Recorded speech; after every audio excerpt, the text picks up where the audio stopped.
Halo bosku, selamat pagi. Gue lagi ada di depan rumah dan tadi bangun pagi pikiran satu tema atau satu pembahasan yang sering dibahas di grup mobil terutama, yaitu masalah bensin gue boros, pakai Almas mah boros misalnya gitu. Veloz gue kok boros ya gitu. Mobil gue pakai Veloz normal-normal aja gitu, nggak boros gitu. Ini sering banget bahas masalah boros bahan bakar ini. Jadi ini perlu juga ya di garis luruskan. Oke. Atau perlu juga ini gue kasih apa ya, ini dari pengalaman gue pribadi aja, juga pengalaman gue selama hampir 20 tahun ini di dunia spare part, dan tentunya gue ketemu banyak banget sama pengguna-pengguna mobil langganan gue ini gitu. Pertama, kenapa ya mobil gue boros?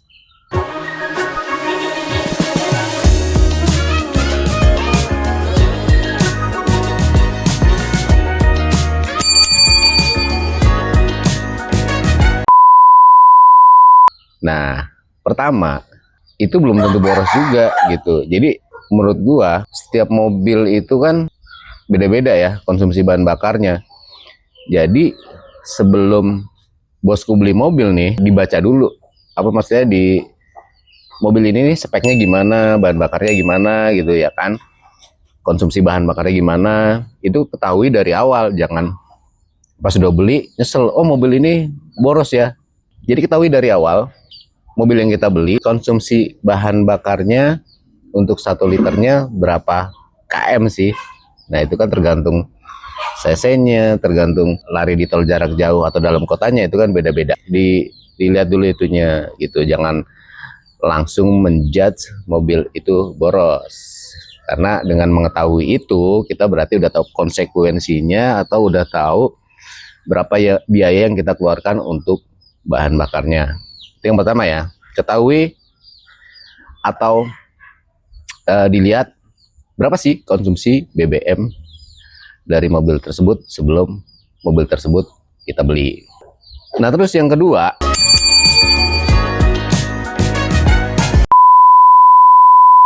masalah perawatan. Nah ini pengaruh juga ke konsumsi bahan bakar. Yang pertama adalah perawatan rutin. Perawatan rutin itu kayak ganti oli, air radiator, dan filter-filter ya. Itu perawatan rutin yang biasanya kita lakukan setiap 5.000, 7.000 atau 10.000 km tergantung jenis oli yang kita pakai. Pemakaian oli yang tepat ya. Pemakaian oli yang tepat itu biasanya ya, kalau manual booknya udah hilang, kita bisa lihat juga kok di Google. Untuk mobil yang kita pakai itu saran dari pabrikan itu viskositasnya berapa sih atau kekentalannya berapa sih gitu. Untuk mobil-mobil terbaru itu 530, 020 ya. Untuk mobil-mobil yang agak lama itu ada yang pakai 2050 tuh yang mobil yang lama banget. Terus ada yang 1540, itu biasanya untuk mobil 2010 ke bawah, 2010 ke atas biasanya 1040. Dilihat aja gitu, berapa sih viskositas yang disarankan. Menurut gue ikutin viskositas atau kekentalan yang disarankan. Karena menurut gue banyak yang salah kaprah juga gitu. Mobil gue udah pakai 5 tahun nih, gue pakai oli yang kentalannya berapa ya, terus dikentelin tuh olinya sama dia. Itu menurut gue salah, malah jadinya lebih boros. Kenapa jadi lebih boros? Menurut gue ya, jadi bosku-bosku boleh komen pengalaman masing-masing. Karena ketika umur mobil bertambah, otomatis pistonnya atau pompa olinya itu kan kerjanya udah lebih capek ya. Artinya kalau dikasih oli yang lebih kental tambah capek lagi gitu kan. Lubang olinya nih mungkin udah nggak selancar dulu napasnya gitu kan. Kalau dikasih oli yang lebih kental otomatis malah tambah tambah susah gitu kan napasnya gitu, kalau orang, ibaratnya orang gitu. Makanya saran gua tetap kasih oli yang viskositasnya sesuai dengan saran dari pabrikan. Kalau malah menurut gua kalau dinaikin satu level untuk lebih halus atau lebih cair, menurut gua lebih bagus. Misalnya 1040 naik ke 530, gua lebih setuju kayak gitu. Itu dari sisi viskositasnya. Terus yang kedua, gue pakai oli ini bagus, pakai oli ini bagus, pakai merek ini bagus, pakai merek ini kok gue jelek ya gitu. Kok pakai merek ini ada yang pengalaman, ada yang bagus, ada jelek. Nah, untuk oli ini, apalagi sekarang itu pasar terbuka banget, banyak pilihan, akhirnya jadi susah milih mana oli yang original. Dan biasanya kalau yang punya pengalaman kurang bagus, bisa jadi dapat olinya nggak original. Itu seringnya di situ, karena dia mungkin beli yang lebih murah, atau dia mungkin beli di toko-toko yang kurang bertanggung jawab gitu. Jadi masalah oli ini yang pertama tadi viskositasnya harus pas, yang kedua pastiin lu beli olinya asli dan resmi gitu, dan lu bisa dapetin di kita di Tunas Jaya Motor Store gitu. Kita punya banyak banget merek dan oli kita dijamin asli dan resmi. Yang biasa pakai sel lu bisa barcode, yang biasa pakai Castrol, biasa pakai TMO, biasa pakai Idemitsu, biasa pakai Mobil One, biasa pakai Total, Motul, Delta Loop, kita ada semua dan dijamin asli. Masalah harga juga nggak usah khawatir, aman lah, sesuai dengan harga original gitu kan. Dan viskositasnya juga pilihannya banyak gitu ya. Jadi perawatan rutin nih, oli pastiin olinya, viskositasnya dan keasliannya. Terus pakai air radiator yang bagus gitu. Kenapa mesti pakai air radiator yang bagus? Air radiator yang bagus itu titik didihnya tinggi gitu. Jadi suhu mobil nggak gampang naik. Jadi otomatis tenaga dari mobil lu juga bagus, bahan bakarnya juga pengaruh gitu. Apalagi dengan oli yang asli. Nah ini nyawa banget, olinya asli, air radiatornya yang bagus gitu. Itu juga bikin mobil lu tetap asumsi bahan bakarnya, tenaganya itu tetap oke gitu ya. Atau perawatan rutin tadi, terus ada filter udara, ada filter oli, setiap 40.000 kilometer untuk filter udara itu diganti, atau setiap 20.000 kilometer, tergantung lu tinggal di mana dan rutinitas lu sesering apa gitu. Kalau filter oli biasanya diganti 2 kali pemakaian, dan bagusnya setiap 40.000 lu kasih engine flush misalnya, atau lu tune up, itu lebih bagus lagi. Itu ya perawatan rutin. Terus yang kedua,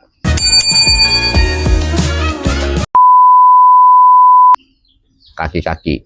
Emang kaki-kaki pengaruh ya ke mobil jadi boros atau enggak? Menurut gue sih pengaruh gitu ya, karena ketika kondisi kaki-kaki nggak bagus, otomatis mobil mengeluarkan tenaga lebih banyak buat narik badannya gitu ya, karena kaki-kakinya nggak seimbang apa segala macam gitu kan. Ya sama kayak orang, kalau kaki sebelahnya sakit ya juga kan mesti ngeluarin tenaganya lebih gede gitu ya. Gua rasa mobil juga sama, kalau bearingnya udah mulai nggak bagus, terotnya udah mulai nggak bagus, link stabilnya udah mulai nggak bagus, otomatis kan dia jadi nggak stabil ya jalan di jalan, dan itu juga pengaruh banget ke mobil, bisa jadi lebih boros. Jadi dicek kaki-kakinya setiap 80.000 kilometer, terotnya, link stabilnya, long terotnya, rack steernya, ball joinnya, itu dicek setiap 80.000 kilometer. Kalau lu pengen pakai mobil ini tuh long life, tetap enak, tetap irit, gak usah khawatir.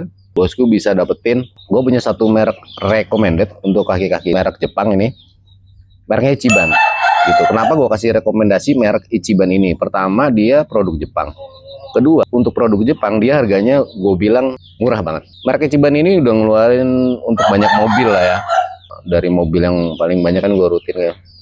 Gue rutin tuh mobil paling laku di Indonesia, Ichiban udah keluarin semua tuh. Kayak Avanza, Xenia, Terios, Rush, Grand Max, Agya, Ayla, Yaris, itu dia keluarin semua. Merek-merek Suzuki yang banyak di jalan dia keluarin lah. Bahkan sampai Honda gue lihat lumayan lengkap. Bahkan untuk mobil Wuling, Almas, dan Convair tuh juga keluarin Ichiban ini.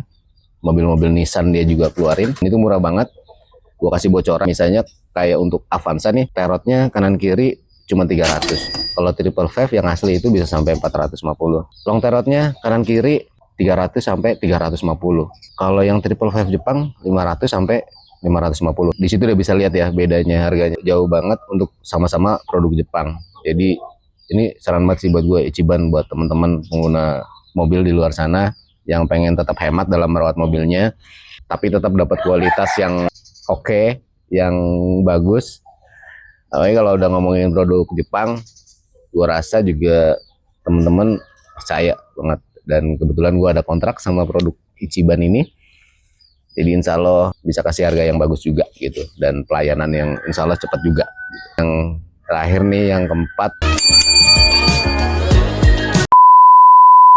untuk mobil yang manual plat kopling ya.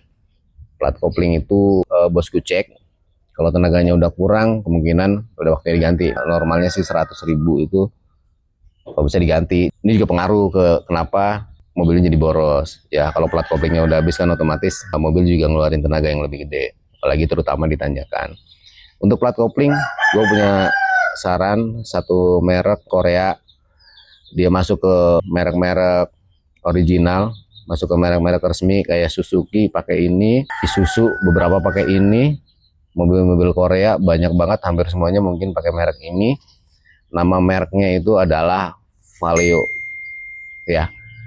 Jadi plat kopling merek Valeo ini gue suka banget, dari bungkusnya rapi, cuman pakai lakban doang tapi bener-bener di nempel.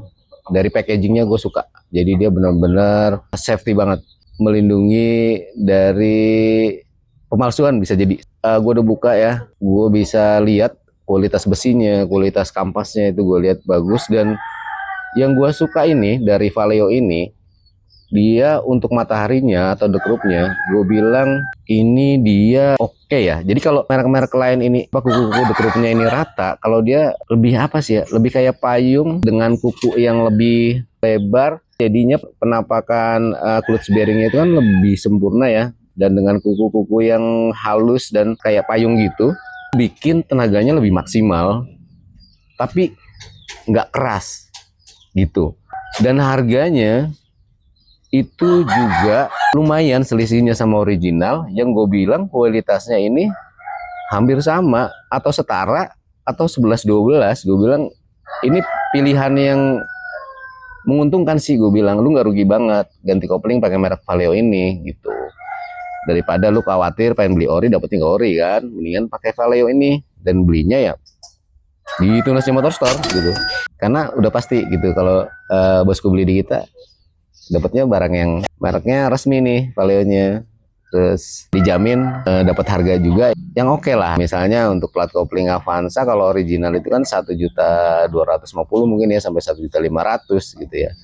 Kalau Valeo ini nggak nyampe sejuta, lumayan selisihnya bisa untuk ongkos gantinya. Oke, itu sih dari gue ya, kenapa mobil lu sampai boros. Ada 4. Yang pertama adalah lu ketahuin dulu mobil itu sebelum lu beli memang volume BBM-nya berapa sih gitu. Yang kedua adalah perawatan rutinnya dan pemakaian olinya, radiatornya dan lain-lainnya. Yang ketiga adalah kaki-kakinya. Yang keempat adalah plat koplingnya. Oke, jadi seneng banget nih pagi ini bisa share apa yang gue tahu buat bosku-bosku semua. Semoga ini bermanfaat, semoga ini jadi ruang buat kita berdiskusi, berbagi pengalaman. Dan gue udah 20 tahun di spare part, jadi bosku-bosku kalau mau nanya tentang spare part silahkan monggo. Terus kalau mau misalnya ada trouble mobilnya, silakan aja diskusi. Walaupun gue taunya secara teori ya, karena banyak ngobrol sama montir-montir, banyak ngobrol sama pemakai gitu ya. Jadi kalau gue suruh dandan gue nggak bisa gitu. Tapi karena ini gue dapat banyak dari banyak sumber, tentunya ini jadi pengalaman tersendiri yang kebanyakan kalau gue kasih saran ke orang lain itu kebanyakan jadi solusi gitu. Oke, thank you bosku, terima kasih banget udah nonton channelnya kita ya, semua tentang mobil dan onderdil mobil ya. Pantengin terus karena gua akan kasih banyak info-info, kasih banyak tips-tips ya kan, terus kasih juga banyak-banyak tentang info spare part mobil yang berkualitas, yang gue pilihin berdasarkan pengalaman. Jadi nggak cuman jualan barang doang, tapi gue jualannya berdasarkan pengalaman orang, pengalaman gue dan pengalaman barang yang gue jual. Oke, thank you bosku ya. Good morning, selamat pagi. Semoga harinya indah, semoga bahagia, semoga rezekinya makin berkah dan makin berlimpah. Thank you bosku.